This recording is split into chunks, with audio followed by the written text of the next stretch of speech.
Salut à toi, je suis extrêmement heureux de te retrouver pour un nouveau numéro du Let's Try Podcast, le podcast 100% consacré à la pratique et à la communauté du trail running.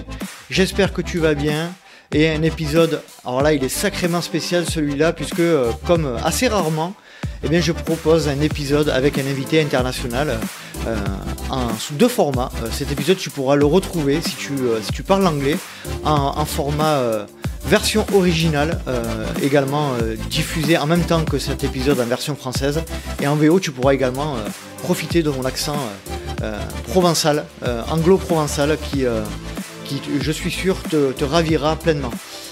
Cet épisode a été réalisé en coordination, en co-construction avec un soutien participatif, ami de longue date du LTP, ami tout court, Ermanno Di Micheli, que je remercie énormément pour tout le travail qu'il a effectué pour effectuer ce doublage pour les non-anglophones. J'espère que vous apprécierez le travail qui a été effectué. En tout cas, sachez que ça a demandé énormément de temps à Ermanno pour faire ce doublage-là. Et donc, puisque c'est le sujet de l'épisode, je reçois dans cet épisode Peter Engdahl, un ultra-trailer suédois qui est passé par le ski de fond à un haut niveau de compétition, puisqu'il a été international à la fin des années 2010 et au début des années 2020. Et il nous expliquera son histoire de vie, d'où il vient, comment il est passé de la pratique du ski de fond à très haut niveau vers le trail running et plus particulièrement le skyrunning. Qu'est-ce qui l'a poussé également à augmenter les distances. Et puis évidemment nous reviendrons sur quelques anecdotes et notamment la fameuse entorse de cheville ou encore le sub 10 heures sur la CCC 2022 et ses futurs projets pour l'année 2024. Allez, après cette longue introduction, je remercie encore une nouvelle fois mon Ermanno Di Micheli et je vous laisse profiter de cette conversation avec Peter Engdahl. Bonne écoute.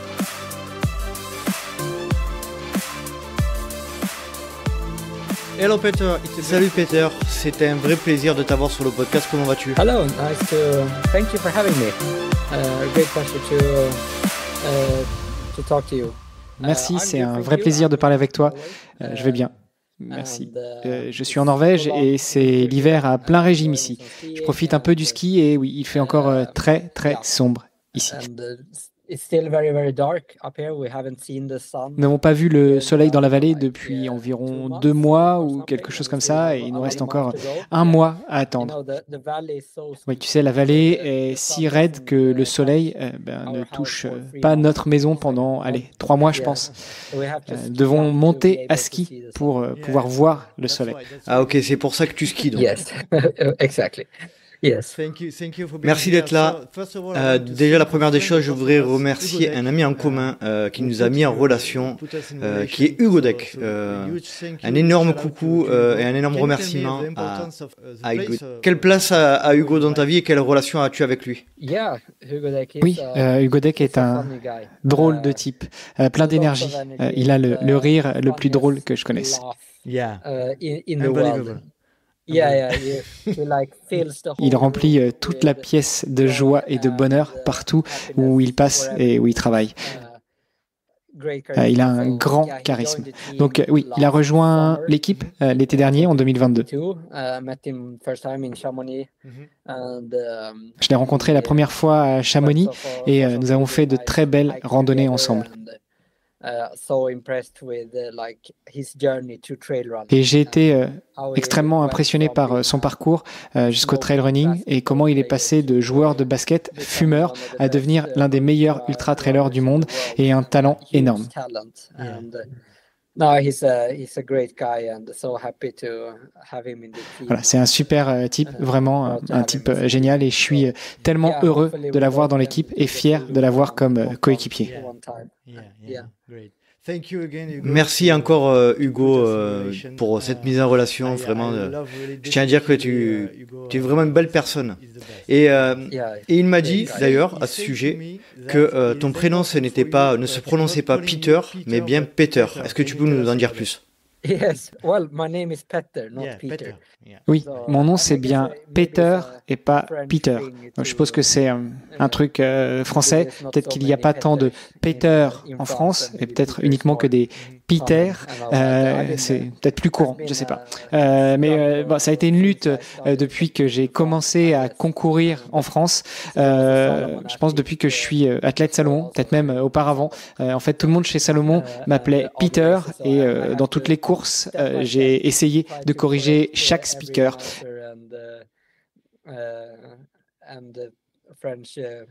Et mon nom est bien Peter. Donc, je te promets que dans tout l'épisode, je ne t'appellerai uniquement que Peter et non Peter. C'est OK pour toi? Peter, pour commencer, est-ce que tu pourrais te présenter en quelques mots? Qui est Peter Engdahl? Eh bien, je m'appelle Peter Engdahl, je suis suédois, mais je vis en Norvège.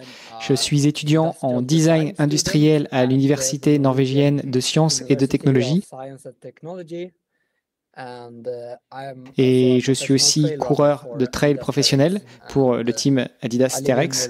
Je vis à Romsdalen, sur la côte ouest de la Norvège, où je m'entraîne dans les montagnes. Je skie et je cours.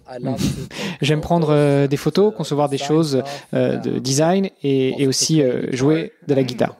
Voilà, je pense que c'est moi. Un point commun. J'ai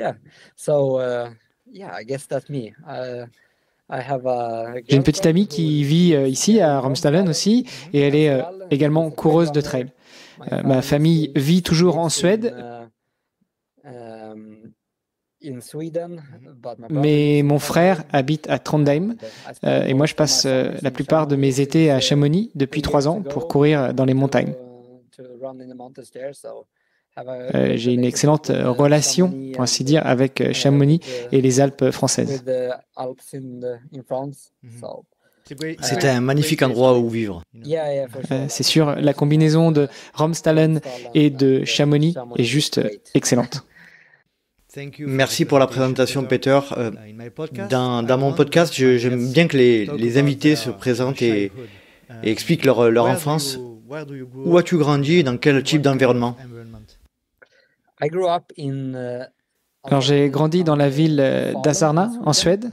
Mes parents étaient tous les deux orienteurs et skieurs nordiques. Donc, le sport a joué un grand rôle dans mon enfance.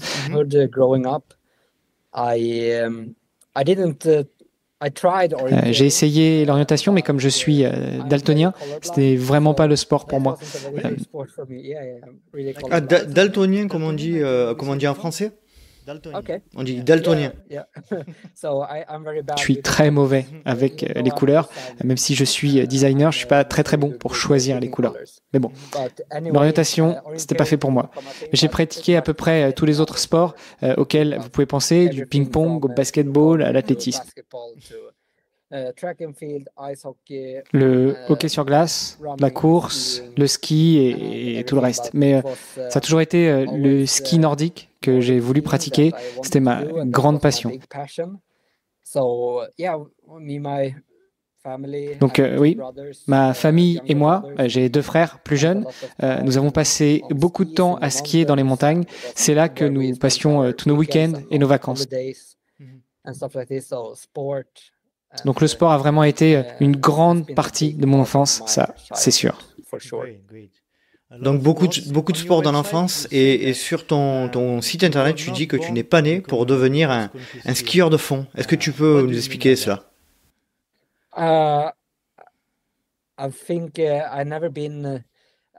Je pense que j'ai jamais été très talentueux dans quoi que ce soit.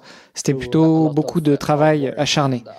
J'étais toujours très loin dans les classements en grandissant.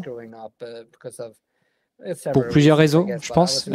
J'étais un enfant très petit et je suis toujours pas très grand. Je mesure environ 1m69 ou quelque chose comme ça. J'ai toujours été très menu en grandissant, donc assez en retard. Mais j'aimais m'entraîner et travailler dur. Et je suppose que c'était là, finalement, mon talent. Mais aussi, voilà, c'est là où je voulais en venir.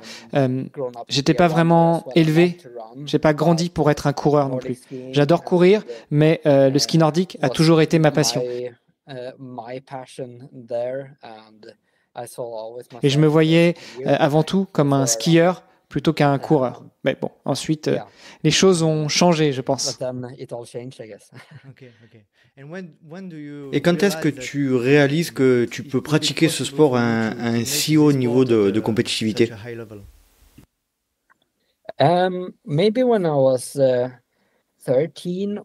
C'était peut-être à l'âge de 13 ou 14 ans. Même si j'étais assez petit, j'ai eu une très bonne progression à cette époque, où je suis passé d'être très à la traîne dans les classements à être soudainement parmi les meilleurs du pays en ski.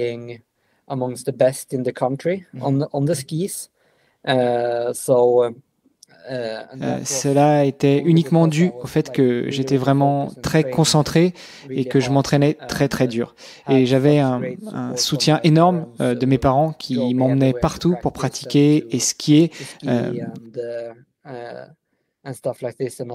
Et aussi avec l'équipe de ski, elle m'a donné beaucoup de confiance en moi et un bon environnement pour m'améliorer.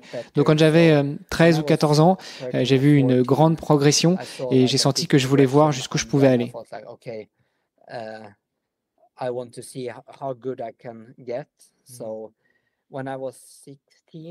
Quand j'ai eu 16 ans, j'ai déménagé de chez moi à Vård, dans l'un des plus grands villages de ski en Suède, où j'ai commencé le lycée de ski. Et là, c'était principalement concentré sur le ski. Et j'y étais tout le temps. J'ai eu une grande progression dans ma carrière et je n'aimais que le sport d'endurance et je voulais qu'une seule chose, c'était poursuivre dans cette voie. Puis au fil des années, les opportunités ont toujours un peu changé, mais je pense que vraiment c'était depuis cette année-là, quand j'avais 13 ans.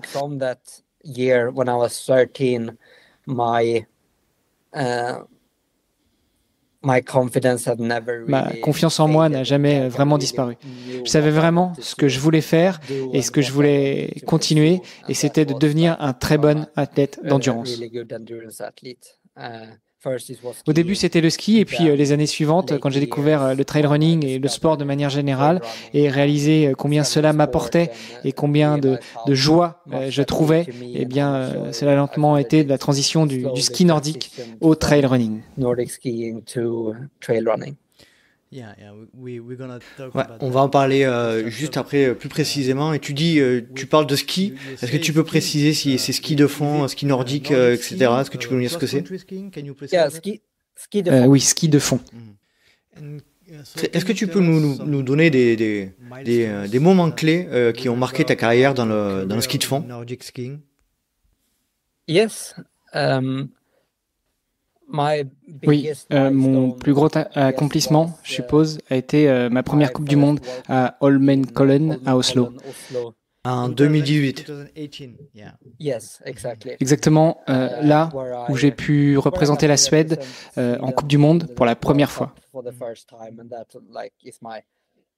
C'était vraiment un grand moment pour moi de porter ce maillot de l'équipe nationale. C'était très important pour moi. Et après ça, qui est également une très bonne course, je pense avoir fini en 23e position. Après, j'ai intégré l'équipe nationale l'année suivante et j'ai participé à d'autres Coupes du Monde en remportant quelques courses à Falun et à Ulricehamn et en terminant 4e au championnat national. J'ai également représenté l'équipe Santander, c'était son nom à l'époque. Maintenant, l'équipe s'appelle Red Charge, l'une des équipes professionnelles de ski classique de Norvège. Les représenter a aussi été un grand moment pour moi parce que cela m'a permis de m'entraîner avec certains des meilleurs athlètes du monde dans le domaine skiable, et c'était avant que je rejoigne l'équipe nationale. C'était donc définitivement l'un des plus grands moments, l'un des moments forts. Une année phare pour moi, c'était 2018-2019. Et puis bien sûr, il y a eu la pandémie qui est arrivée et ça a été un peu difficile. J'ai eu d'autres blessures, d'autres problèmes de santé, mais aussi d'autres moments forts, je suppose. Ce qui inclut aussi mon déménagement à Trondheim, en Norvège, où j'ai pu beaucoup m'entraîner avec Didi Tenseth, Stilorgen et Musgrave, où j'ai également ressenti une très bonne progression et j'ai obtenu de très bons résultats pendant l'hiver. Mais je pense que j'ai réalisé que la course était alors la chose qui me passionnait le plus. Bien sûr, je suis content de ma carrière de skieur. J'ai vécu beaucoup de choses et obtenu beaucoup de résultats dont je suis vraiment très fier. Je n'exclus pas de réessayer le ski nordique. D'ailleurs, je vais participer au marathon ski de Langadin en mars à Saint-Moritz. Ce sera vraiment amusant de voir combien j'ai perdu pendant cette période et dans quelle mesure mes triceps se sont affaiblis pendant ces moments dédiés uniquement à la course à pied. Oui, parce que j'ai vu sur le site de la FIS que tu n'as pas de résultats depuis avril 2022. Tu n'as pas fait de compétition depuis ce moment-là? Non, je n'ai pas concouru depuis longtemps. Donc l'hiver dernier a été mon premier hiver depuis environ que j'ai 6 ans où je n'ai pas participé à des compétitions de ski nordique. Et c'était assez étrange en fait, mais aussi plutôt agréable d'une certaine manière. J'ai pas vraiment ressenti le manque pour une raison que j'ignore et actuellement je suis pas vraiment le ski nordique autant qu'avant, comme la Coupe du Monde ou les courses. Je suis un tout petit peu parce que j'ai beaucoup d'amis dans ce sport et je veux bien sûr qu'ils réussissent et je les encourage toujours. Mais non, mes propres journées sont occupées par l'entraînement, par les cours et d'autres choses encore. Donc je ne suis pas beaucoup les compétitions. Mais j'aime toujours skier et faire beaucoup de ski nordique. Je continue à en faire beaucoup comme entraînement. Ça fait toujours partie de ma vie. Et je voudrais comprendre quelle est la place du ski nordique en Suède. Est-ce que c'est une institution? Combien de personnes le pratiquent dans ton pays?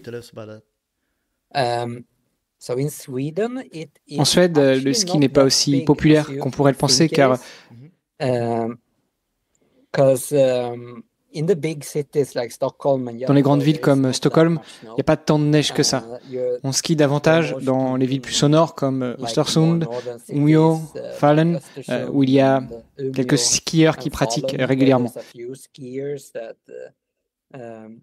Puis bien sûr, il y a le Vasaloppet dans la deuxième semaine de mars, qui est la plus grande course de ski du monde. C'est une sorte de rite de passage en Suède. Quelque chose que vous devez faire au moins une fois dans votre vie.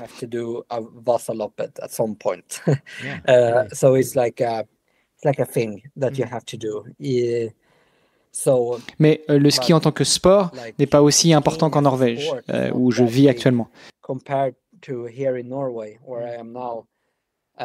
Ici, c'est incroyable. Quand vous venez ici, à Oslo, une ville d'environ 1 million d'habitants,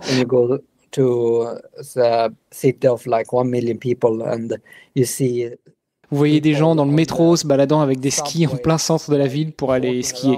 Ça fait partie de leur culture depuis l'enfance. The skiing everywhere, and that's like a part of their culture and growing up. And so in my class, dans ma classe, peu importe d'où on vient en Norvège, du nord, du centre, d'Oslo ou d'un endroit complètement perdu, tout le monde a grandi en faisant du ski à un moment donné et a une certaine relation avec le ski. Et au niveau compétitif, le ski nordique est beaucoup plus courant comme sport ici.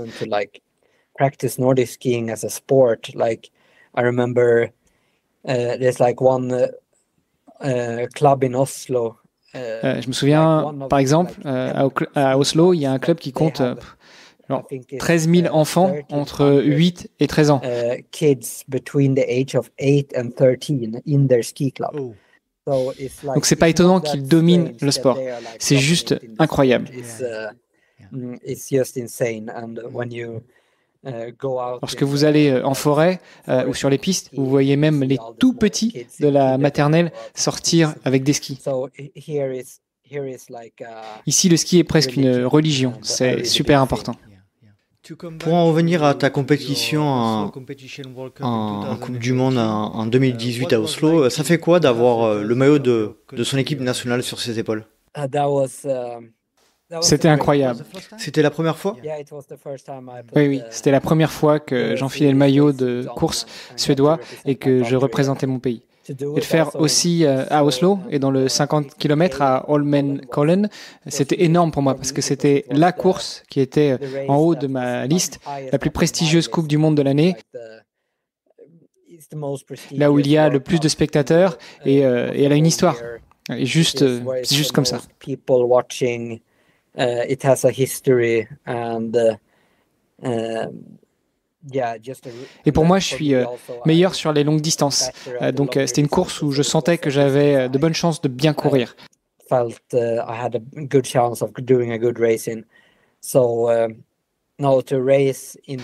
Courir à Holmenkollen, à Oslo, devant 100 000 personnes, tout autour du parcours, c'était juste fou.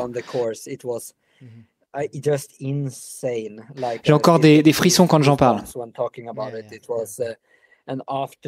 Et après la course, mon maillot sentait la bière et le barbecue. Parce qu'il faisait des barbecues partout et aspergeait de bière. Et il y avait une grande fête tout autour du parcours et une ambiance vraiment cool.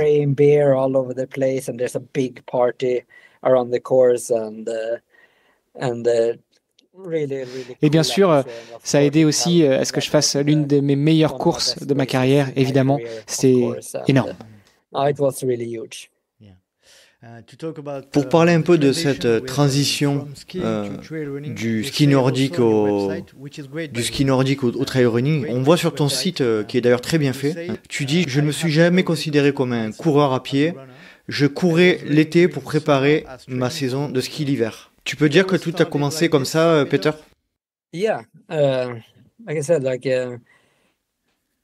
Oui, comme je l'ai dit, je faisais de la course, comme du course country et de l'athlétisme quand j'étais jeune, mais c'était toujours juste pour l'entraînement et la saison hivernale.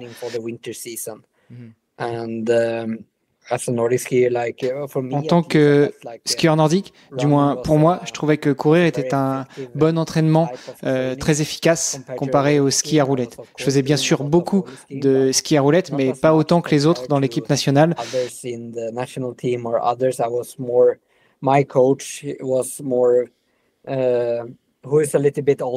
Mon entraîneur, qui est un peu à l'ancienne, était de ceux qui encouragent la course pour construire l'endurance et développer un bon moteur. Pour être bon en montée, car le mouvement de la course et du ski classique est assez similaire, mais pas musculaire.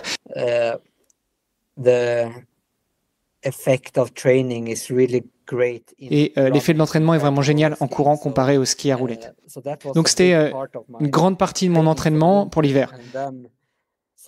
Puis quand j'ai essayé certaines courses de trail, évidemment, je courais assez vite parce que je le faisais beaucoup, mais c'était jamais dans le but de devenir un bon coureur. C'est ce que je veux dire quand je dis que je me suis jamais vraiment considéré comme un coureur. C'était une excellente façon de m'entraîner, une partie importante de l'entraînement. Je dirais que pendant une année, 60% de mon entraînement était consacré à la course et le reste au ski. Et ça variait selon les périodes dans la saison. Je courais plus pendant l'été et je skiais plus pendant l'hiver. Ça dépendait du moment de la saison, mais ça pouvait être 60-40, 65-55. Voilà, ça dépendait un petit peu des moments. Puis, quand je suis devenu un skieur senior, vers 18, 19, 20 ans,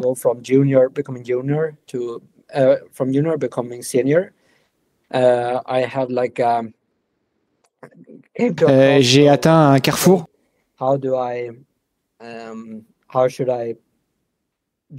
Où je me suis demandé comment je pouvais m'améliorer, par exemple sur les longues distances. J'ai commencé à regarder l'entraînement de grands athlètes d'endurance dans d'autres sports pour voir comment ils s'y prenaient et j'ai découvert un certain Kilian Jornet. Non, je ne connais pas. Qui était plutôt bon pour courir en montée. Donc je me suis dit que je devrais explorer cela et voir de quoi il s'agissait. À l'époque, je vivais à Are, qui a certaines des montagnes les plus hautes de Suède. C'est pas génial, mais c'est vraiment sympa pour la course en montagne. J'ai toujours aimé courir dans les montagnes et dans la nature, et donc j'ai commencé à faire ça davantage pour devenir un meilleur athlète en montée et pour m'améliorer sur les longues distances. Et pour ceux qui ne savent pas, je suis plutôt petit, hein, comme je l'ai dit, je mesure environ 1m69. Donc je me suis rendu compte que je battrais jamais Peter Northug dans un sprint final ou que je ne serais pas l'un des skieurs les plus explosifs. Alors je me suis dit que je devais gagner la course d'une autre manière. J'ai donc commencé à devenir le meilleur skieur en montée du monde. J'ai commencé à étudier d'autres coureurs de trail et le sport et à courir beaucoup plus dans les montagnes moi-même.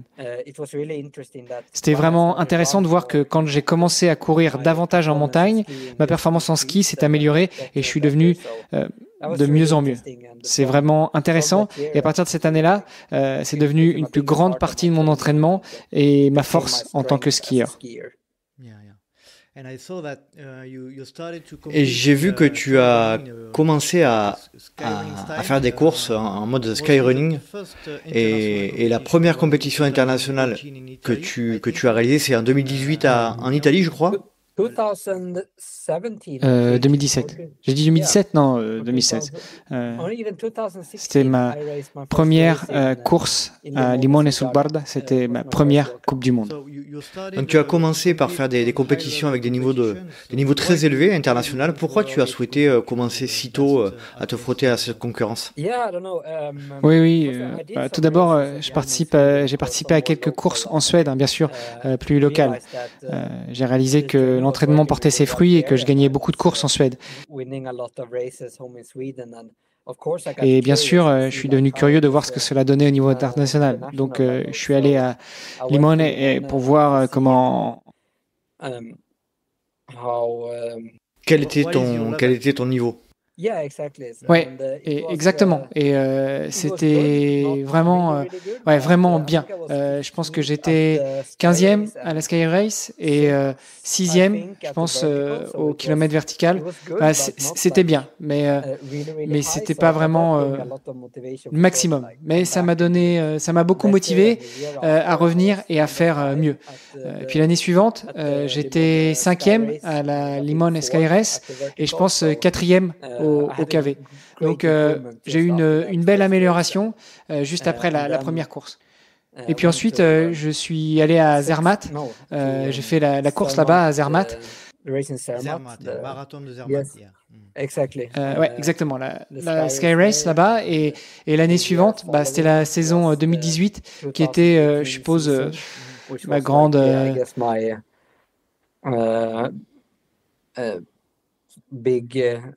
une de mes plus grandes années en skyrunning.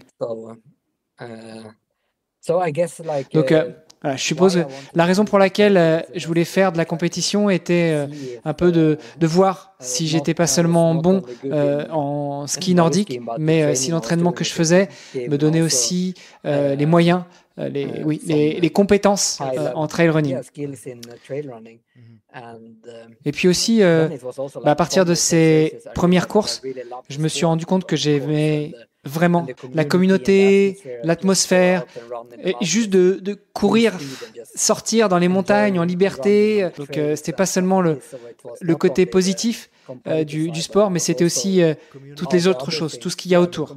Et puis, ouais, la communauté, cette impression de courir sur des sentiers, tout ça, c'était complètement nouveau et libérateur pour moi d'une certaine façon. Donc, je suis pas seulement devenu un grand fan de l'entraînement, mais aussi de tout le package, de tout ce qui allait autour. Et je pense que c'est devenu assez clair pour moi en 2018 et puis 2019 que c'était le sport que je voulais vraiment pratiquer à long terme et poursuivre dans le futur. Tu as répondu par anticipation à ma prochaine question, mais quelle différence y a-t-il entre le trail running et le ski de fond? Je sais que c'est une question difficile, mais si tu avais une chose à ressortir des différences entre ces deux sports, ce serait laquelle? Liberté, d'une certaine manière. Comme si vous étiez... Oui, le ski nordique, c'est bien sûr l'environnement, la communauté, le sport en lui-même, les courses, les règles des courses. Tout ça, c'est complètement différent de l'aspect juste des courses. Mais en général, le mouvement, le sport, avec le ski nordique, vous avez besoin d'une paire de skis, d'une paire de bâtons, vous avez besoin, vous devez être bon en fartage. Et quand vous sortez, vous pouvez aller que sur ce chemin que le dameur de piste a fait pour vous. Il n'y a qu'une boucle de 5 km et vous pouvez vraiment pas sortir de là parce que les skis sont terribles pour faire quoi que ce soit d'autre. Mais ensuite, vous avez ce sport complètement simple et magnifique qu'est la course à pied où vous avez juste besoin d'une paire de chaussures et de sortir courir où vous voulez, à peu près. Vous pouvez monter dans les montagnes, vous pouvez pas vraiment faire ça avec le ski nordique. Vous pouvez aller sur les routes, vous pouvez aller sur des chemins, vous pouvez... il y a presque aucune limite où vous pouvez aller. Donc, c'est ça en fait. Je ressens cette liberté dans ma vie quand je peux courir parce que je peux le faire partout. Et c'était genre ma première raison pour laquelle j'aime tant ça, je pense. Et comment tu as géré à un moment donné où je pense que tu as dû faire la bascule entre les deux sports? Est-ce que c'est la sensation que tu as eue à ce moment-là? Oui, un peu. Mais cela est venu assez naturellement après, en fait. Durant la saison 2022, quand j'ai pas réussi à me qualifier pour les Jeux Olympiques et quand j'ai également eu d'autres problèmes pendant l'hiver, j'ai eu par exemple des problèmes avec mes pieds. Ils étaient toujours vraiment très froids pour une raison que j'ignore, comme si je perdais toute sensibilité. Mais il y avait plusieurs autres raisons aussi qui faisaient que le ski nordique, faire la course n'était plus aussi amusant. Et le sport en lui-même aussi changeait, dans une direction qui ne me plaisait pas non plus. La distance, les distances devenaient plus courtes, les parcours étaient plus plats, je sais pas. Et j'ai fait tellement de courses de ski nordique dans ma carrière et j'ai vu le sport changer. J'ai été dans l'équipe nationale et tout ça, donc j'ai eu l'impression... j'ai fait le tour, exactement. J'ai fait partie de cette communauté et ainsi de suite. Et puis, quand cela est arrivé, je venais de signer avec l'équipe TRX l'année d'avant et soudainement, je pouvais vivre de mon sport.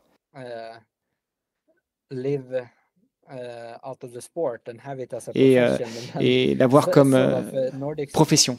Et puis, d'une certaine manière, le ski nordique est devenu mon hobby à côté, parce que soudainement, j'ai été payé pour être un coureur de trail professionnel. Et ça a rendu mon choix encore plus simple. comme si je n'avais même pas à y réfléchir. Pas tant que ça. Le moment était venu. À ce moment-là, c'était ce que je voulais faire et ça m'a pas rendu triste. J'étais pas frustré d'avoir poussé plus loin, trop loin, ou d'avoir essayé une année de plus, ou que ce soit de ce genre.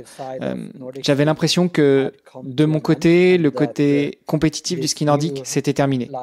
Et que cette nouvelle vie, en tant que coureur de trail professionnel, et faire tout mon entraînement pour devenir aussi bon que possible dans ce domaine, était soudainement ma grande ambition et ma priorité. J'étais vraiment reconnaissant pour cela et je me suis retrouvé dans une position où je pouvais faire que ça, où je pouvais faire de mon hobby un métier et c'était juste fantastique. Les étoiles s'alignent. Alors on va parler d'un sujet qui est assez important ici en France. On voit certains des meilleurs trail runners, ultra trailers faire beaucoup d'entraînement en ski de rando. Est-ce que tu penses que c'est une arme, c'est un plus pour un trailer, ultra trailer élite d'avoir un passif en ski de fond ou en ski de rando? Ça peut, effectivement. Je pense qu'il y a comme deux sports qui attirent le même type d'athlète, je suppose.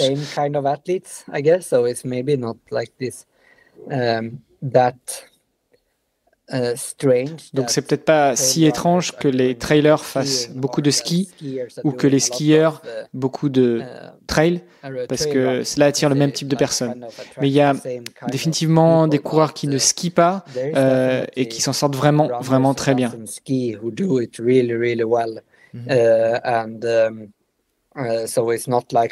Donc, c'est pas comme si c'était la recette parfaite pour devenir un excellent trailer. Mais je pense qu'il y a des avantages, surtout quand il s'agit, comme par exemple des effets d'entraînement neuromusculaire que l'on peut obtenir du ski, et aussi le fait de ne pas avoir cet impact tout le temps, toute l'année. Que vous soyez pendant une période, pendant l'hiver, pour faire récupérer les muscles de cet impact. En même temps, vous pouvez avoir beaucoup de volume. Donc, en même temps, vous perdez un peu ce mouvement de course qui est très spécifique, un peu de l'économie de course qui est si importante, avec la course que vous devez vraiment pratiquer.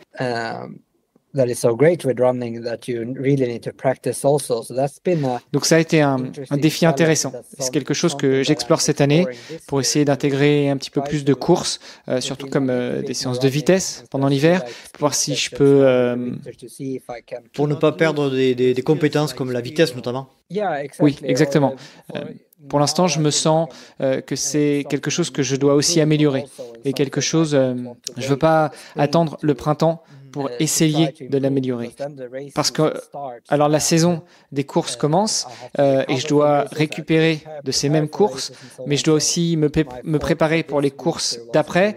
Donc mon idée pour cet hiver était de faire encore beaucoup de ski, quelques séances importantes pour obtenir facilement du dénivelé, comme sur la neige, et juste monter avec les skis et redescendre, et remonter à nouveau et faire pas mal de D+. Mais ensuite, faire l'entraînement spécifique de la course à pied sur une surface plutôt plate. Et travailler ma vitesse et ma foulée. Et faire des entraînements très spécifiques pour améliorer ça.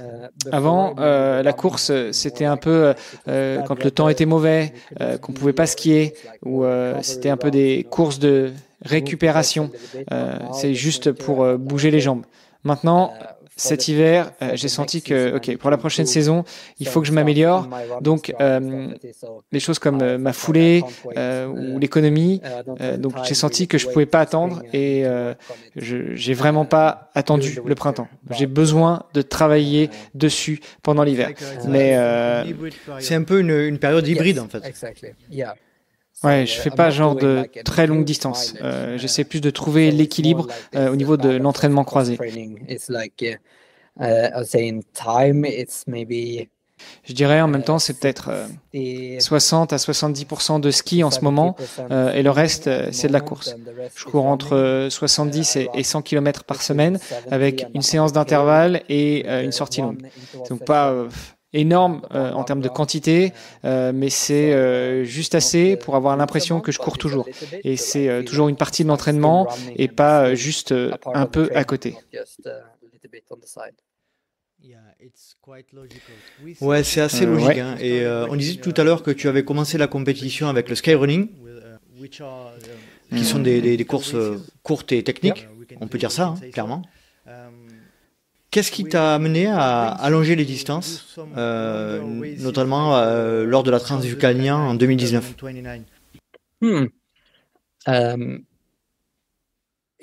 C'était par curiosité.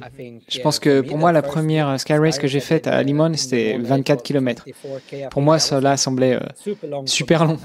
50 km en ski nordique, qui est la plus longue distance que nous faisions, ça dure environ 2 heures. Et la Sky Race de Limón, ça dure 3 heures. Donc c'était aussi un grand pas pour moi. J'étais vraiment, vraiment épuisé après.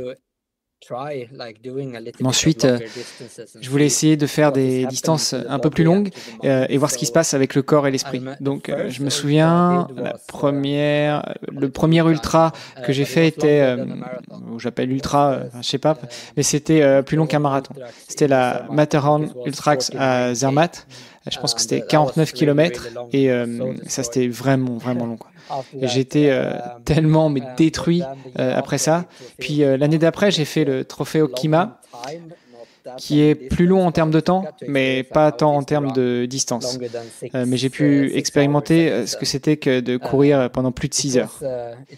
C'était un combat à la fois mental et physique. Et c'est ça qui m'a vraiment attiré, je pense.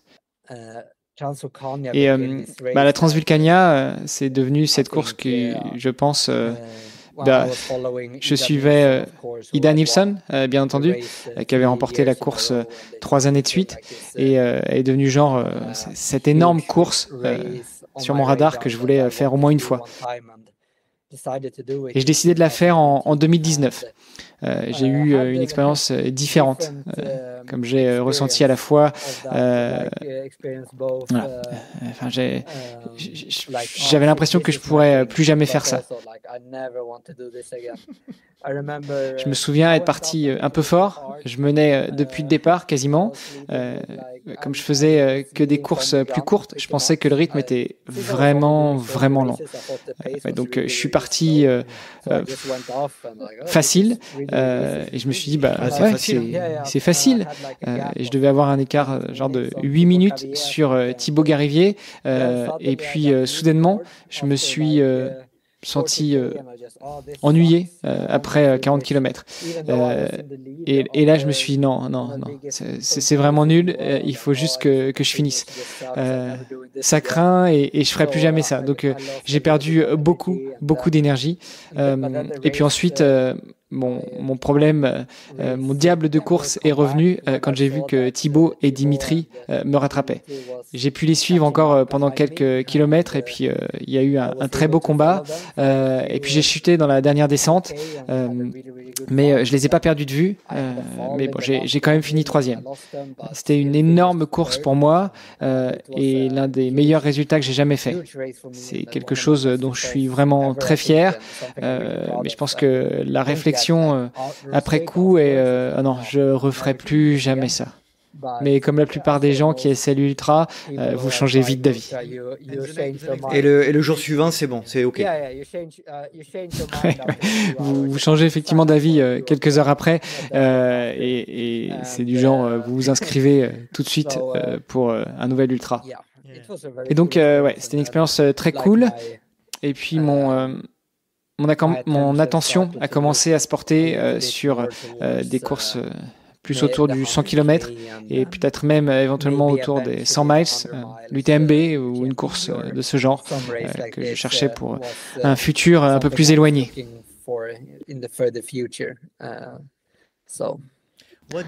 Qu'est-ce que tu as appris avec ce premier essai à la Transvulcania? Quelles sont les leçons que tu as apprises? J'ai appris à ne pas gaspiller trop d'énergie dès le début. à la fois physiquement et mentalement, bien sûr. J'étais genre en mode course dès le départ et ça m'a vite épuisé. En mode de ski de fond. Exactement. J'étais genre, je cours pour la position dès le départ et reste concentré. Il faut être concentré en ultra, mais il faut aussi savoir quand l'esprit peut être un peu moins focus et juste vagabonder tout en faisant les choses importantes comme la nutrition, en prenant chaque pas l'un après l'autre correctement. On ne peut pas être sur le qui-vive tout le temps. Donc apprendre à économiser son énergie, à bien boire, à manger beaucoup bien sûr. Et j'ai appris que j'avais du potentiel, je pense. Et que c'était quelque chose que je pouvais apprécier et quelque chose que je voulais essayer encore plus.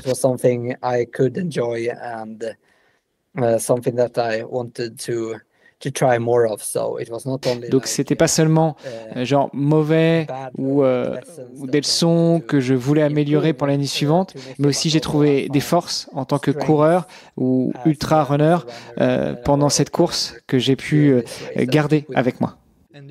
Et ton premier 100 km a été la CCC, exactement, en 2022. Le premier 100 km. Tu es définitivement entré dans une autre dimension avec cette course. Sous les 10 heures, record de la course. Première chose, pourquoi tu voulais courir cette course?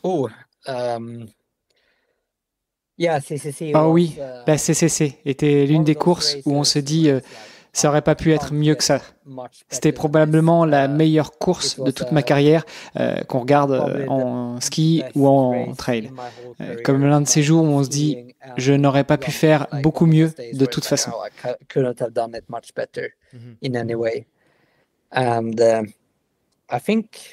Et je pense que l'OCC spécifiquement était sur mon radar depuis 2019, quand j'ai été allé pour la première fois à Chamonix pendant la semaine de l'UTMB pour voir les différentes courses. Et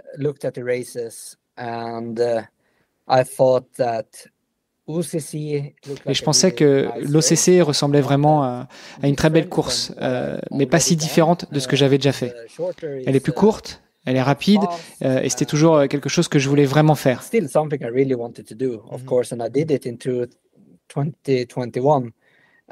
l'ai faite en 2021. C'était oui aussi l'une de mes meilleures courses. Je pense que c'était un peu un retour pour moi là-bas et un gros coup de confiance dans ma carrière, un gros coup de boost. J'étais troisième entre John Alban et Robbie Simpson, donc c'était une énorme course pour moi. Mais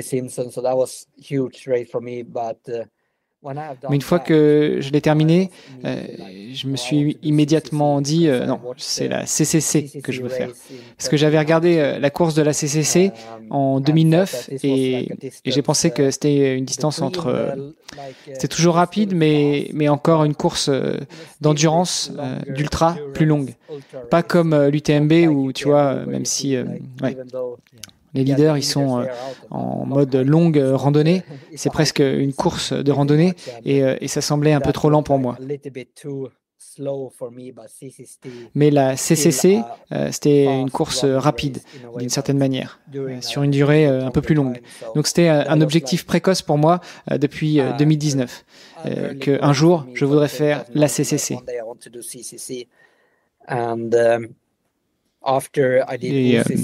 Oui, après avoir fait l'OCC et senti que c'était à peu près la meilleure performance que je pouvais faire sur ce parcours, sur ce terrain pour ce jour-là, je me sentais extrêmement motivé à l'idée de revenir et de faire l'OCC. Donc je me disais non, la prochaine étape, c'est la CCC et je vais essayer un 100 km.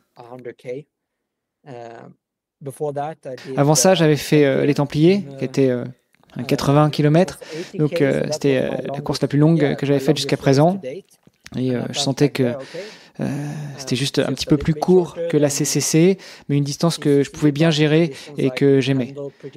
Et aussi, j'ai senti que cette course, c'était ce sur quoi je devais m'améliorer et travailler en vue justement de la CCC. Donc le chemin vers la CCC était tout tracé.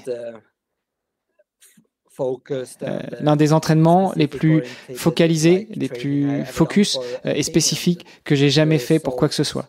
Et le résultat, on était bien meilleur que ce que j'aurais pu imaginer, je suppose. Was much better than I could ever had imagined, I guess.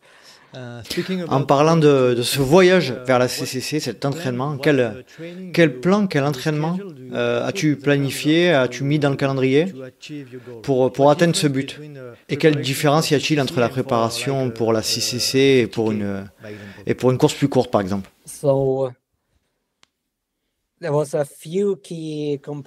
Oui, alors je dirais qu'il y avait quelques composants clés.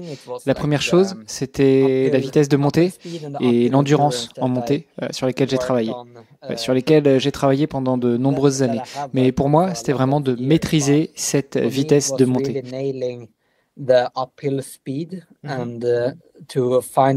Et de trouver un bon rythme. C'était ma première course où j'avais jamais utilisé des bâtons aussi. Donc il s'agissait vraiment de peaufiner et de trouver le rythme en montée que je me sentais de pouvoir tenir de manière vraiment efficace. Je pense que tu sais comment les utiliser, non? Je pense que c'est ce que j'ai ressenti assez tôt. J'avais un petit avantage en sachant comment utiliser les bâtons et aussi comment les utiliser efficacement. Utiliser correctement le haut de mon corps et vraiment tirer parti des bâtons. Donc c'était quelque chose que j'ai affiné et j'ai trouvé ma manière de les utiliser.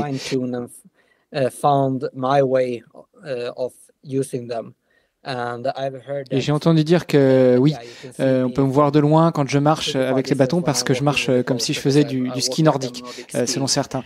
Mais c'est ma façon et j'utilise beaucoup le haut de mon corps dans mes randonnées.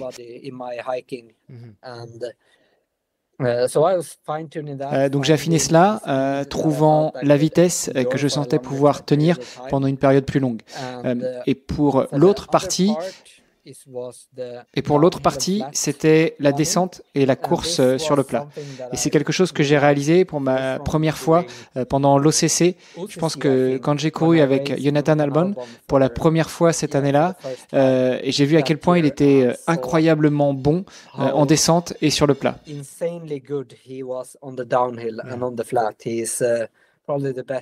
est probablement le meilleur du monde en descente. Et le voir sur certaines des descentes comme Triant vers Vallorcine,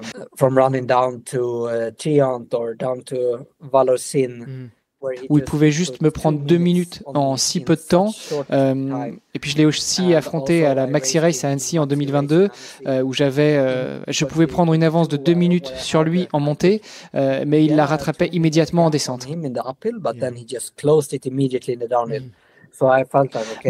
Donc je me disais, ok, si je savais qu'il courait la CCC, donc je savais que si je voulais le battre, je devais travailler sur mes descentes. Donc c'est quelque chose sur lequel j'ai également travaillé spécifiquement pour habituer mes jambes à courir en descente pendant longtemps et à grande vitesse. Donc mettre en place des séances de vitesse en descente et aussi pratiquer de la technique, puis des choses comme ça. Et il y avait aussi un peu d'implication en termes d'équipement où avant la CCC, je testais les nouvelles chaussures TRX pour la première fois.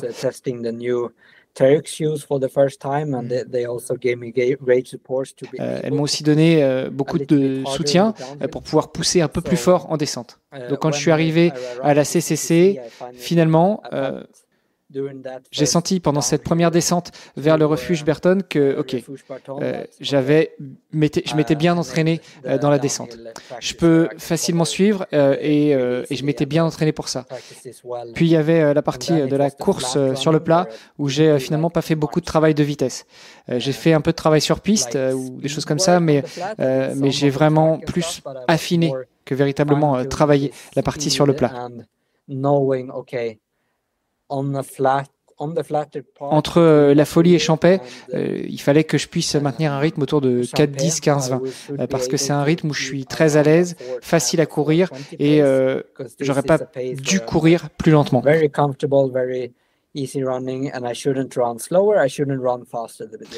devais pas courir plus vite non plus parce que je sais que au-delà de cette vitesse, ça pèserait sur mes jambes. Donc, John, je savais que John était un des meilleurs sur cette partie. Mais tant que je pouvais maîtriser ce rythme, alors il devrait vraiment pousser très fort pour me rattraper sur cette partie ici. Et ce serait peut-être un peu trop dur à la fin sur 100 km. Et puis, bien sûr, c'était la troisième et la plus importante partie, qui était la préparation générale pour la CCC. J'ai vécu à Chamonix de mi-mai jusqu'à la semaine de l'UTMB. Je connaissais chaque rocher, chaque partie du parcours. Knew every part of the course, and especially from surtout de Champais à l'arrivée à Chamonix où j'ai fait plusieurs entraînements spécifiques. Je savais exactement le temps qu'il fallait de cette montée jusqu'à Valorcine, jusqu'à la ligne d'arrivée. Donc,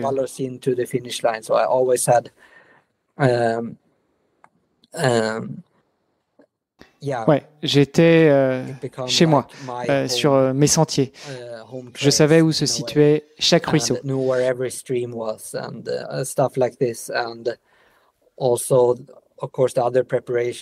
Et enfin, la dernière partie de la préparation, c'était la nutrition. J'ai travaillé très étroitement avec Mortine et je savais ce que je devais manger et boire, des choses comme ça. Donc, c'était vraiment une préparation très agréable. Voilà. Et bien sûr, la course était vraiment géniale. Je suis vraiment content du voyage vers la course. Est-ce que tu penses que c'était comme une obsession ou que ça faisait partie du job? Pour moi, c'était une partie du travail et j'ai vraiment adoré ça. C'était j'ai fait aucun compromis ou eu l'impression de manquer de quelque chose. Plus l'impression que je faisais ce qui me passionnait et ce que je voulais vraiment faire. Donc c'était un énorme plaisir. Et puis rester à Chamonix pendant 6 mois, on ne peut pas se plaindre. Ouais, tout à fait, je suis d'accord. Je ne sais pas si c'est possible pour toi de parler de ça, mais j'ai entendu que tu as travaillé avec Joseph Mestrallet, qui est un sport scientist. Et apparemment, tu as travaillé avec lui pour régler le rythme de ta course. Est-ce que c'est exact? Tu as travaillé avec lui sur la CCC? Oui, exactement. Donc, je l'ai rencontré à Chamonix pendant... je pense que j'étais parti faire une sortie et puis il est tombé sur moi et nous avons un peu discuté. Puis discuté davantage pendant l'été. Et puis il m'a parlé de ses recherches, de son travail et on a parlé de la CCC.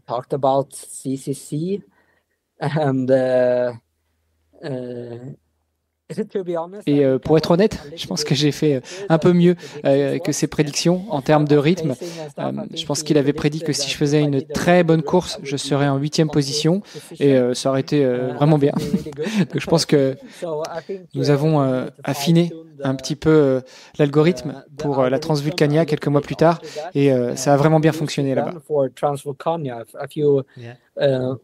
Months later, and it worked really great there. Donc c'était vraiment intéressant et amusant de travailler avec lui et j'ai appris beaucoup de choses avec le rythme et quand utiliser les bâtons, où c'est plus efficace et des choses comme ça. Donc c'était une excellente expérience, un excellent moment d'apprentissage de travailler avec lui, c'est sûr. Et donc, qu'est-ce qu'elle a changé cette course pour toi dans ta carrière? Je pense que tout d'abord, juste après avoir fini, je me disais « Ah mince, maintenant, chaque course va sembler si difficile parce que la CCC s'est tellement bien passée. » J'ai réalisé que ce serait incroyable si j'avais de nouveau des sensations comme celle-ci.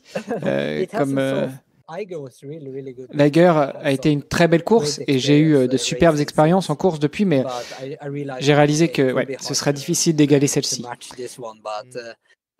J'ai encore beaucoup de courses à faire et je pense qu'une performance comme celle-ci est encore possible. Je l'ai encore dans les jambes. J'ai encore de nombreuses années devant moi, mais c'était la première chose. La prochaine course ne sera probablement pas aussi bien. La Transvulcanian, c'est pas aussi bien passé, mais j'avais quand même bien performé. Et bien sûr, après cela, je suis devenu l'un des favoris pour chaque course à laquelle je me suis aligné. Donc ça, c'est sûr, ça a changé. Mais c'est aussi une super opportunité ou quelque chose pour lequel j'ai travaillé dur. Donc j'ai apprécié.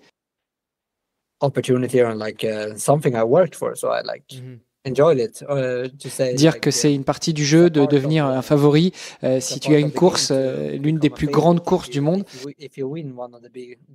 J'ai essayé de le prendre comme une opportunité, de l'embrasser et de le prendre comme une force. Donc bien sûr, tu peux avoir plein d'autres opportunités de courir autour du monde et plein de demandes, mais je me suis pas pris la tête de toute manière.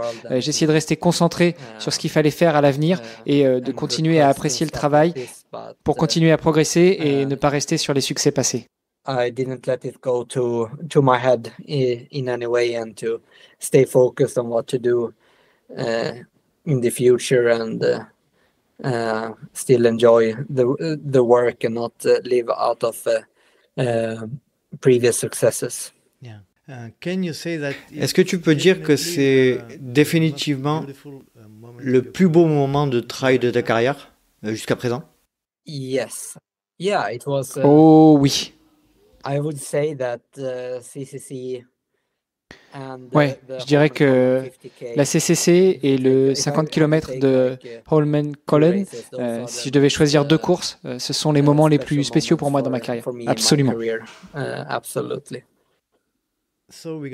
Donc on va parler de cette année, 2023. Tu as décidé de t'inscrire et de participer à l'UTMB 2023. Pourquoi est-ce que tu as décidé de participer à l'UTMB cette année, ton premier 100 miles? Et comment te sentais-tu avant la course? J'ai décidé de participer à l'UTMB juste après la CCC. Comme je te dis, je sentais que maintenant que j'avais fait cette course, je ne pouvais pas vraiment faire mieux. Donc j'avais besoin d'un nouveau challenge et l'UTMB semblait être l'étape suivante pour moi. Et bien sûr, ma curiosité de faire un 100 miles et une vraie longue course d'ultra pendant la nuit, de le faire sur un parcours naturel autour du Mont Blanc, ça avait du sens. Et je voulais que l'UTMB soit mon premier 100 miles. Donc j'ai pris cette décision assez tôt. J'étais super excité dès l'instant où j'ai décidé, OK, maintenant je vais faire l'UTMB.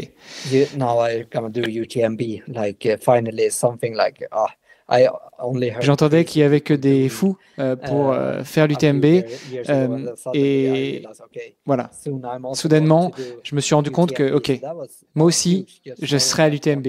C'est juste énorme. Juste savoir qu'un jour, je serai sur la ligne de départ.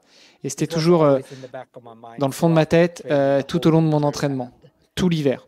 Donc cet hiver-là, j'ai déménagé à Romsdalen, sur la côte ouest de la Norvège, où je vis maintenant, pour m'entraîner avec Kilian et John, pour changer un peu d'environnement, mais aussi pour apprendre d'eux et pour m'entraîner un peu plus en ski alpinisme.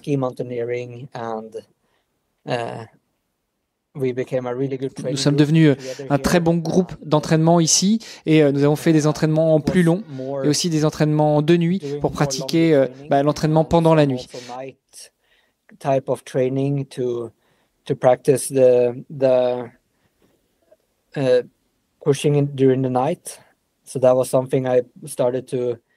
C'est quelque chose que j'ai commencé à intégrer tôt dans mes préparations. Du coup, quand je suis arrivé à l'UTMB, j'étais pas étranger à la compétition pendant la nuit et au déplacement là-bas de nuit. Ça semblait normal. Nous avons aussi pas mal d'obscurité ici, donc on est habitué à nous entraîner à la frontale. Ouais. En général, je pense que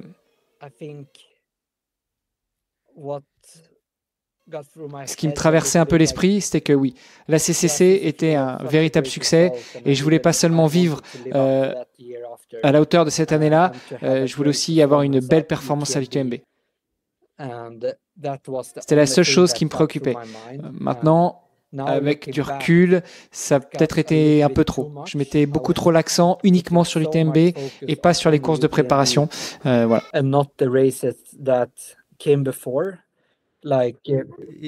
Est-ce que tu étais dans un différent état d'esprit par rapport à la CCC?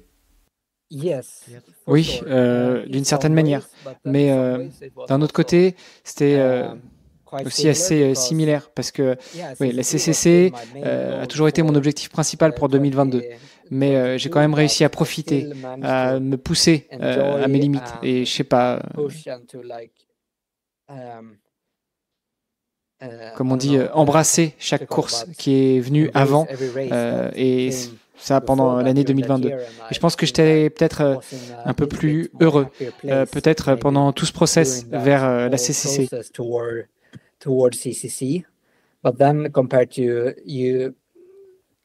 Mais comparé à l'UTMB, alors il y avait un peu plus de pression sur mes épaules. Venir pour performer à cette course, que j'avais un peu plus Dieu sur moi avant chaque course. Et je voulais m'assurer d'être dans un bon état d'esprit pour l'UTMB. Je sais pas, l'UTMB était tout le temps dans ma tête, donc j'étais pas présent. J'étais pas en train de profiter de ces moments que j'avais en allant vers l'UTMB. Je faisais encore tout le travail, tout ce que je voulais.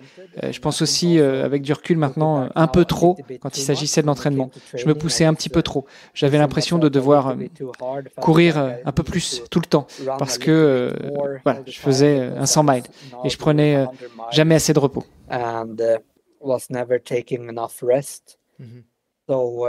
Et puis, quand c'était le moment de la compétition, j'ai participé à un championnat du monde.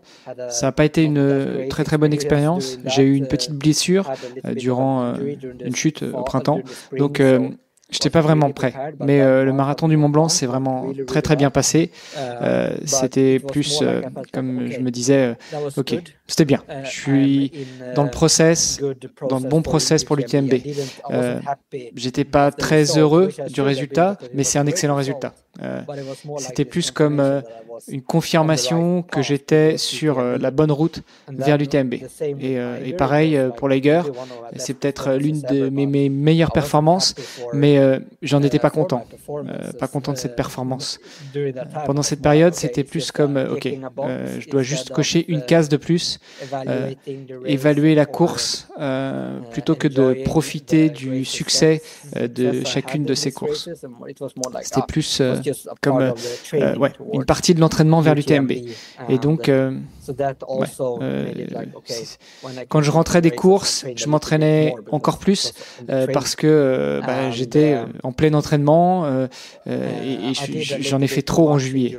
Nous sommes allés pour une reco sur la boucle autour du Mont Blanc avec Roofcraft et Jones et Martin et quelques autres néo-zélandais.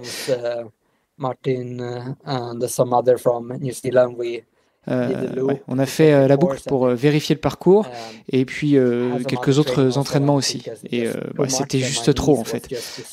Mon genou était juste détruit après cette semaine-là. Et ouais, ça a pris beaucoup de temps pour que je puisse récupérer. Et je sentais, c'était endolori au niveau des genoux.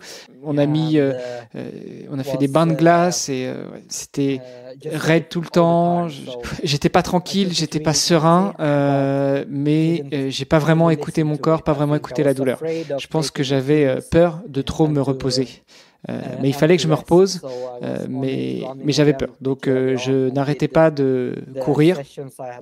J'ai repris l'entraînement certainement trop tôt. J'ai continué avec les séances que j'avais prévues et la douleur au genou n'a disparu que 2 semaines avant l'UTMB. Donc à ce moment-là, je me suis détendu. Je me sentais super bien, mieux, surtout en arrivant dans le week-end de l'UTMB en pleine forme et avec un bon état d'esprit. J'avais un bon pressentiment pour la course de manière générale. Je me sentais détendu. Alors il y avait beaucoup d'obligations et de choses à faire. Bien sûr, tu as été à l'UTMB, tu sais comment c'est toujours comme ça. De mon côté, j'avais hâte de courir. Je me sentais bien.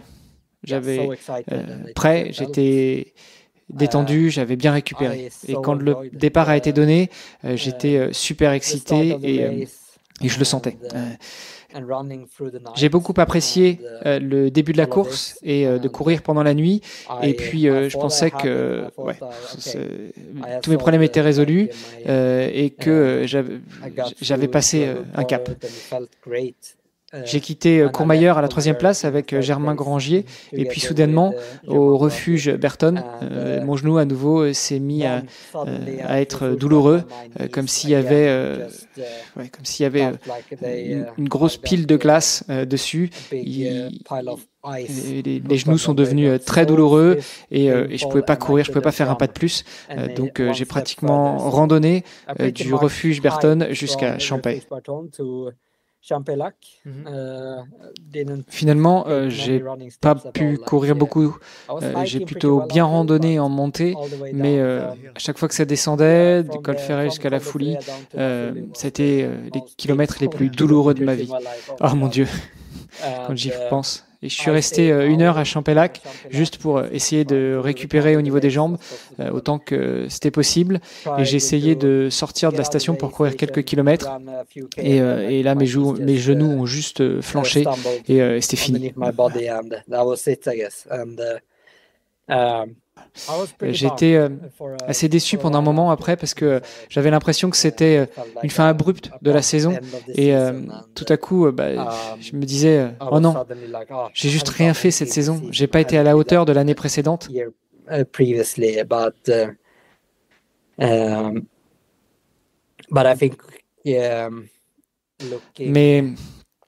Mais en y repensant, peut-être que la chose qui m'a le plus déçu, c'était de ne pas avoir fini la boucle de l'UTMB quand j'ai craqué mentalement et physiquement. D'un point de vue énergie, je me sentais de faire les 45 km qui restaient jusqu'à l'arrivée, mais mes jambes ne pouvaient plus. Donc, maintenant, j'ai pas peur de la distance de 100 miles. C'est l'impression que c'est OK. C'est quelque chose que je voudrais refaire, mais ce jour-là, mes jambes n'étaient pas aussi bien préparées ou n'avaient pas assez récupéré et c'était une leçon brutale. Mais j'ai beaucoup apprécié la course jusqu'à ce qu'elle ne soit plus que désagréable. Donc, je veux vraiment revenir à l'UTMB. Qu'est-ce que tu as appris sur cette course, cette préparation? Qu'est-ce que tu as appris? Oui, j'ai appris certaines choses sur l'entraînement.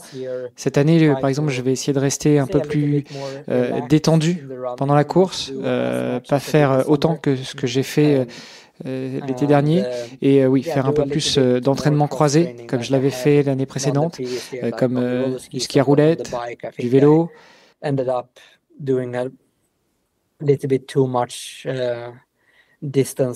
Je pense que j'ai fini par faire un peu trop de distance en courant, donc c'est une chose à ajuster dans l'entraînement. Ensuite, il faut que je sois le plus consistant et concentré sur le volume pendant la préparation pour l'UTMB en juin, juillet et août et être plus prudent pendant toute cette période, prudent à ne pas en faire trop. C'est vraiment mon grand apprentissage. J'ai aussi appris ce que j'ai bien fait, je pense, lors de l'UTMB. J'ai l'impression que mon alimentation a vraiment très bien fonctionné du début à la fin. Je pense que j'ai beaucoup appris justement du début à la fin de l'année, aussi sur le rythme qui n'était pas si mal. Personne de toute façon n'aurait pu battre Jim Wemsley cette année. Il était juste intouchable. Et même si ça avait été mon meilleur jour, je n'aurais peut-être pas pu le battre. Je pense que j'étais, peut-être en termes de forme, dans l'un de mes meilleurs jours. J'ai pu rester dans la compétition jusqu'au 100e kilomètre. Donc c'est plus une question de peaufiner l'entraînement ou la big picture, la vision générale de la fatigue avant la course et comment gérer ça pour être capable d'être frais sur ce type de course le jour de la course. Est-ce que ça a été ta pire expérience en trail running, cet abandon à l'UTMB?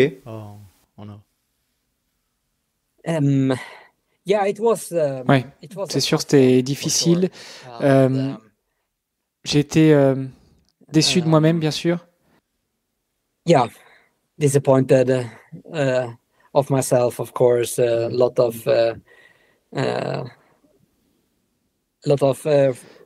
beaucoup d'amis, de fans, de famille étaient là pour m'encourager et tout. Et ouais, c'était décevant de ne pas pouvoir finir au moins sur le parcours. For sure. And I had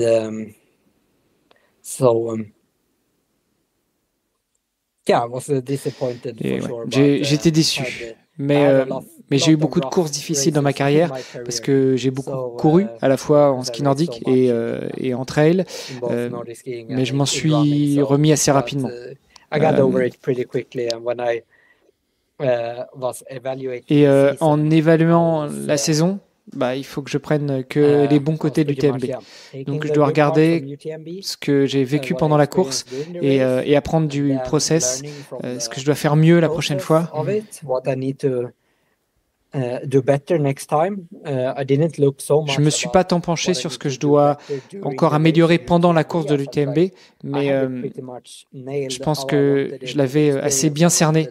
C'est assez positif, hein, comme étant l'expérience que je voulais faire. C'est une expérience assez positive dans l'ensemble.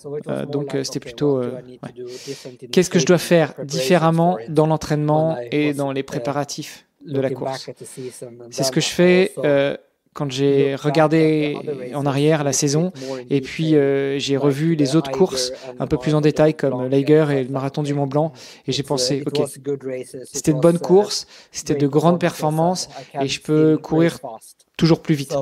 Donc j'essaie d'être positif et de rester motivé et de réessayer de courir vite. Great.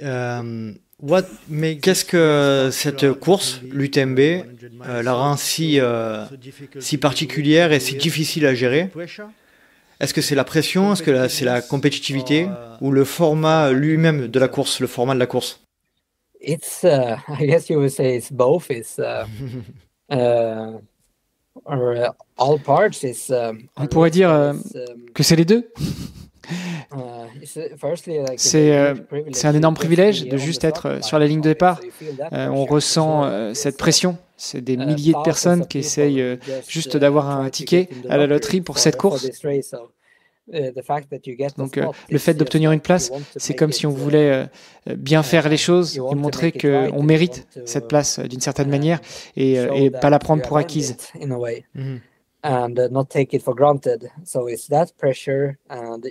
C'est cette pression et puis on sait qu'il y a tellement de gens qui aimeraient être à notre place et aussi pouvoir être l'un des favoris de la course. C'était aussi comme être classé numéro 2 juste après avoir gagné la CCC. C'est pas tous les jours comme ça. J'ai vu ça comme un énorme privilège et une opportunité rare. Donc ça me rendait vraiment spécial. Puis c'est l'histoire de la course, de qui a gagné avant, de ceux qui gagneront probablement dans les années à venir. Et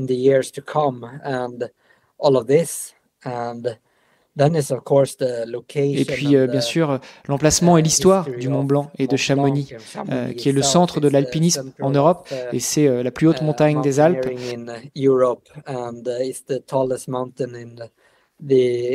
Et on fait une boucle autour de cette belle montagne qui est en plein milieu de la nature, qui a du sens d'une certaine manière.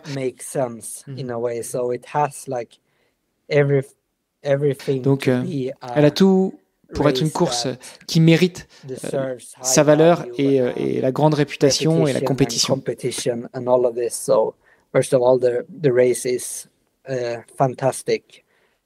Donc Avant tout, la course est fantastique et le fait que tant de gens veuillent la gagner la rend encore plus spéciale. Toute l'excitation et le battage médiatique avant la course rendent ça encore plus difficile.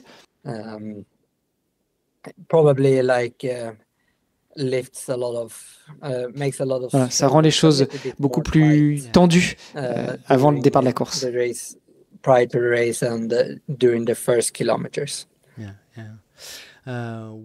Est-ce que tu vas retourner sur l'UTMB l'année prochaine, en 2024? Oui, c'est mon plan. J'ai toujours pas d'inscription officielle pour l'UTMB. Je suis inscrit pour la CCC parce que j'avais une place de la CCC en l'ayant gagnée. J'étais censé courir aussi la Kodiak 100 aux États-Unis cet automne, mais j'ai eu une fracture de la clavicule après un accident de vélo en septembre, donc je ne pouvais pas y aller. Je vais donc participer au Canyons Endurance Runs by UTMB fin avril pour obtenir mon entrée pour l'UTMB. Mais ouais, c'est donc mon plan et la façon dont j'aimerais courir là-bas. Super. Il me tarde de voir ça. J'aimerais qu'on parle assez rapidement du rapide développement de notre discipline, juste de ces 3-4 dernières années, notamment après le Covid. Est-ce que tu peux parler de ce développement rapide, la présence des marques, etc. Ça a été vraiment intéressant de suivre ça et d'une certaine manière d'en faire partie. Quand je suis entré dans le sport, ce que je suivais surtout, c'était le skyrunning, parce que c'est ce qui était important en 2016, 2017, 2018.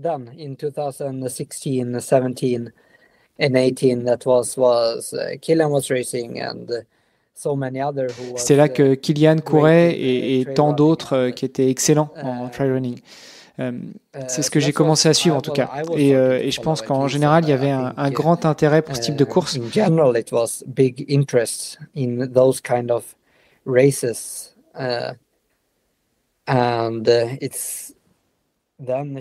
Puis l'attention s'est déplacée vers d'autres formats et d'autres séries de courses en 2018-2019.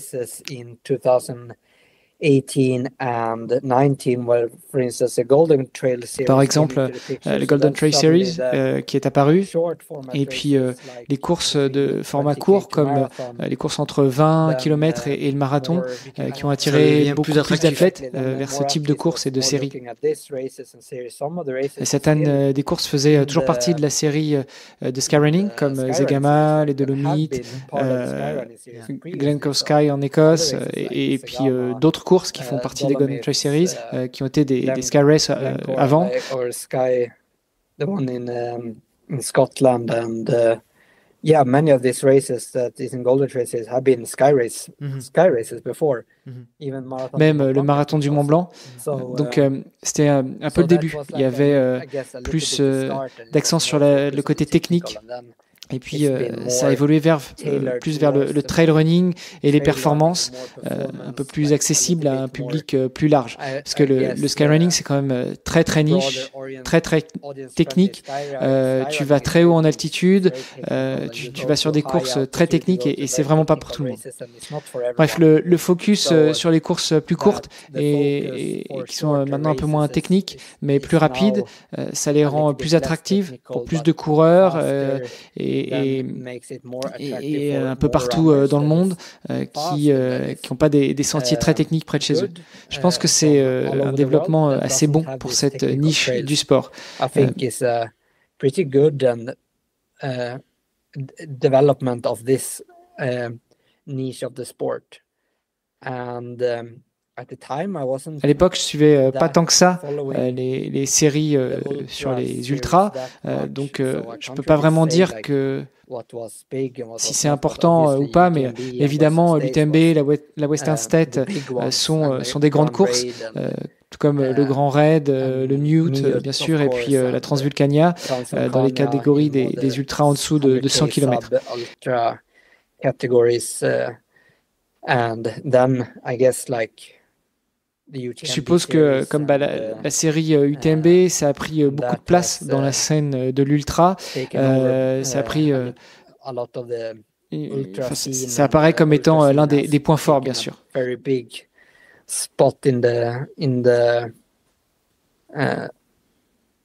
the highlights, of course, and et c'est aussi très intéressant de voir comment plus de marques entrent dans ce sport et de plus en plus de grandes marques, bien sûr, comme Nike, The North Face, Terrex et maintenant ASICS, et pour ne nommer que quelques-unes.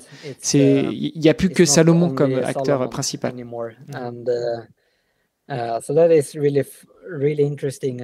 Donc c'est vraiment intéressant et c'est génial pour le sport et pour nous les athlètes. Je pense que ce sport a attiré beaucoup plus d'attention et s'est forgé une belle réputation parmi les grandes marques de l'outdoor. Bigger reputation amongst the big outdoor brands. Et qu'est-ce que tu penses de ce que certains considèrent comme l'hégémonie de l'UTMB? Est-ce que tu penses que c'est important d'avoir des séries internationales qui sont en parallèle de l'UTMB pour avoir un espèce de contre-pouvoir? À mon avis, il y a bien sûr des choses à améliorer avec l'UTMB et nous sommes dans une période formidable où je pense qu'il y a encore la possibilité de faire des changements et des améliorations tant pour les élites que pour les amateurs et les coureurs plus loin encore dans le peloton. Make changes and to make improvements both for elite athletes as well as amateurs and runners further down in the fields. And je dis pas que l'UTMB est parfait, loin de là, il reste beaucoup à faire, mais je pense, en tout cas de mon point de vue, que pour le sport et pour le développement des nouveaux athlètes, de jeunes athlètes, et pour l'intérêt que l'UTMB a su générer, c'est quelque chose de spécial ce qu'ils ont accompli.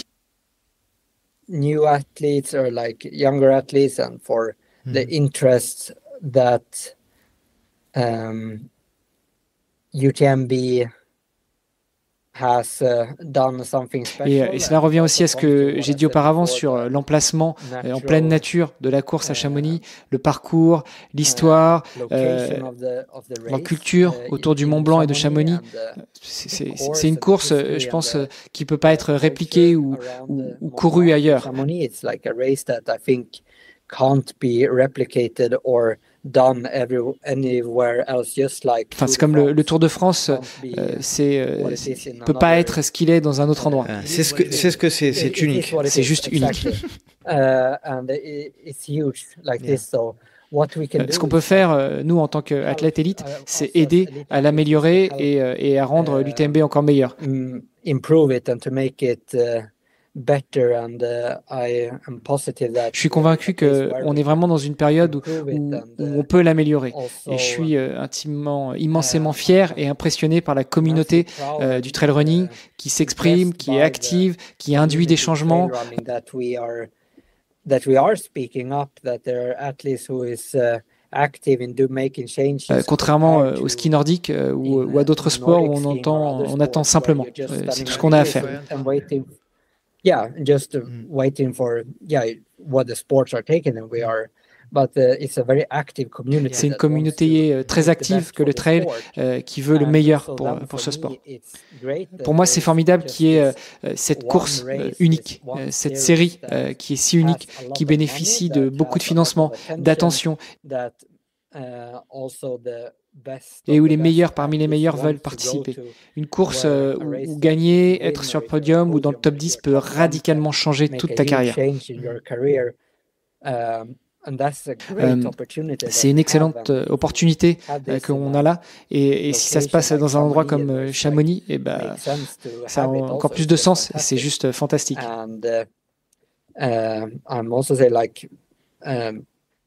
Et puis je dirais qu'il y a tellement de courses locales dans le monde auxquelles tout le monde peut participer de toute façon.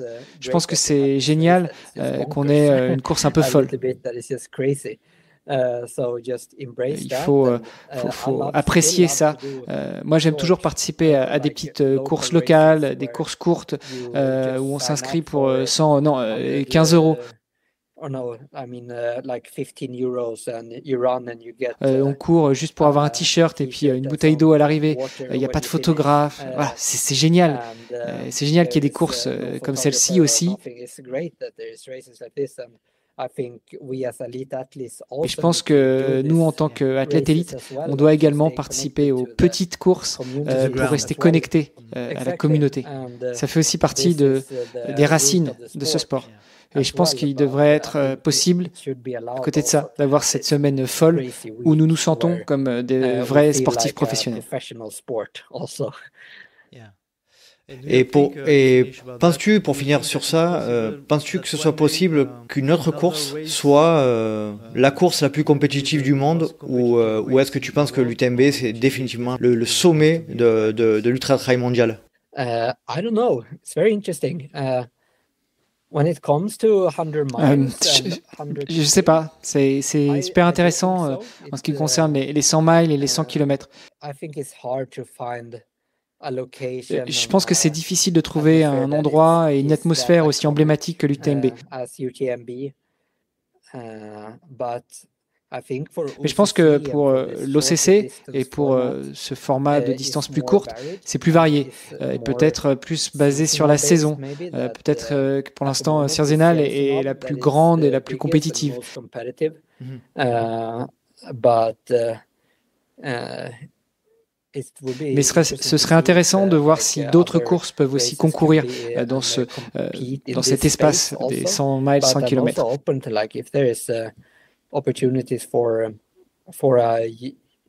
Mais je suis aussi ouvert à ce qu'il y ait des opportunités pour un défi sur les longues distances, pour des courses qui peuvent offrir un excellent divertissement, une retransmission en direct, des prix importants, des opportunités. Je pense qu'il est important de dire aussi que le trail running n'est pas seulement pour les élites, mais aussi pour la masse de coureurs. Et c'est pas amusant pour nous, les élites, d'être seuls sur une ligne de départ.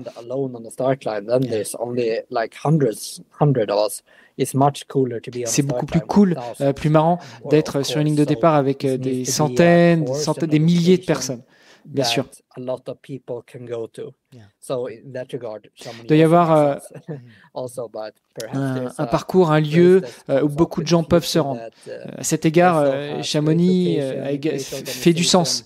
C'est peut-être une autre course qui émergera à l'avenir, qui possédera également une bonne situation, une très bonne organisation, une très bonne communication, qui montre ce qu'est ce sport. Mais c'est une période intéressante à voir. On est à la croisée des chemins aujourd'hui. Pour finir cet épisode avec un peu de rigolade, c'était chouette, mais j'aimerais finir par un peu de rigolade. On a parlé dans un des derniers épisodes avec Robin Schmidt qui fait les genoux d'Angif. Tu connais les genoux d'Angif? Il est vraiment obsédé par le geste technique de l'entorse de cheville. Yes. Yeah. Et il a dit que lorsque tu as participé à la CCC 2022, tu as réalisé un vrai chef-d'œuvre de ce point de vue-là. Et j'aimerais que tu nous fasses un petit retour d'expérience sur cette entorse. Et apparemment, on nous a dit que tu n'avais même pas eu de douleur, tu n'avais même pas senti cette entorse. Est-ce que c'est vrai? Donc oui, pour ceux qui ne savent pas, il y a cette photo de ma cheville à 90 degrés pendant la CCC.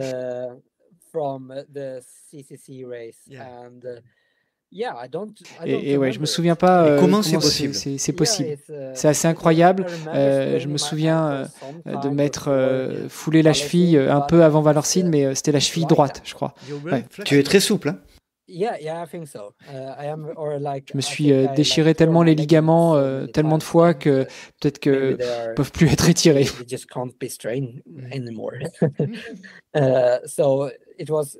C'était assez drôle que ça a été l'élément qui, bien sûr, ma course et le temps que j'ai pu réaliser ait attiré si peu d'attention. Mais je pense que ce qui a vraiment retenu l'attention de la course, c'était mon entorse de cheville, ce qui est un peu ironique, je suppose.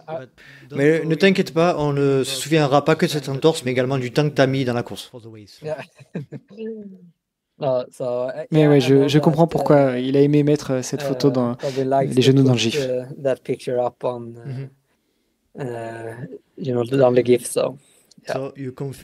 Donc tu confirmes que tu ne te rappelles pas de ça, donc c'est assez impressionnant. Peter, c'était super. Si tu veux, je te laisse partager quelque chose de spécial pour terminer la conversation. Non, merci beaucoup de m'avoir accueilli. Ça a été super de pouvoir parler avec toi. Je passerai du temps à Chamonix à partir du 20 mai jusqu'en juillet.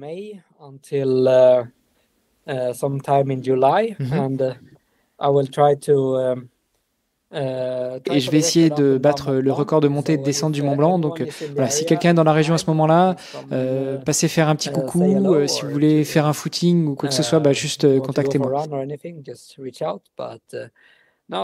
Mais sinon, c'était vraiment sympa de discuter avec toi. Merci beaucoup. Où est-ce qu'on peut te suivre sur les réseaux sociaux ? Vous pouvez me suivre sur Instagram et sur Strava. Je pense que si vous voulez voir comment je m'entraîne, je publie presque tout sur Strava. Donc oui, cherchez-moi sur Strava. Sinon, c'est ici que vous pouvez me trouver. Strava et Instagram.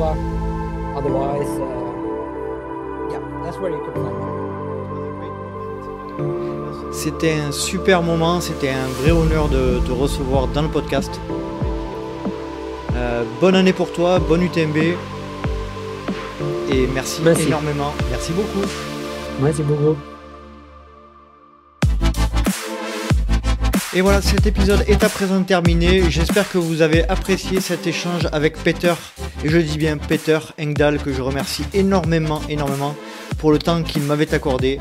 Je remercie également du fond du cœur un ami, Ermanno Gimicelli, qui a réalisé ce doublage avec beaucoup de qualité et beaucoup d'énergie et je te remercie vraiment pour ce geste ô combien infiniment aimable et réalisé avec autant de qualité. Si vous souhaitez rejoindre le LTP sur les réseaux sociaux, rien de plus simple, rendez-vous sur Facebook ou Instagram à Let's Try le podcast. Vous pouvez également me suivre à titre perso sur Facebook, LinkedIn, Instagram ou Strava à Nico Guilleneuf. Vous pouvez également, si vous souhaitez aider le LTP, vous rendre sur les plateformes Apple Podcast, Spotify, mettre 5 petites étoiles et un commentaire si cela vous chante.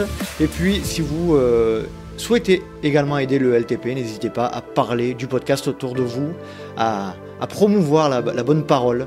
Et enfin, le sommet de l'aide au projet, c'est de devenir membre des soutiens participatifs de la communauté du Let's Try Podcast en vous rendant sur Patreon, patreon.com/Let's Try le podcast.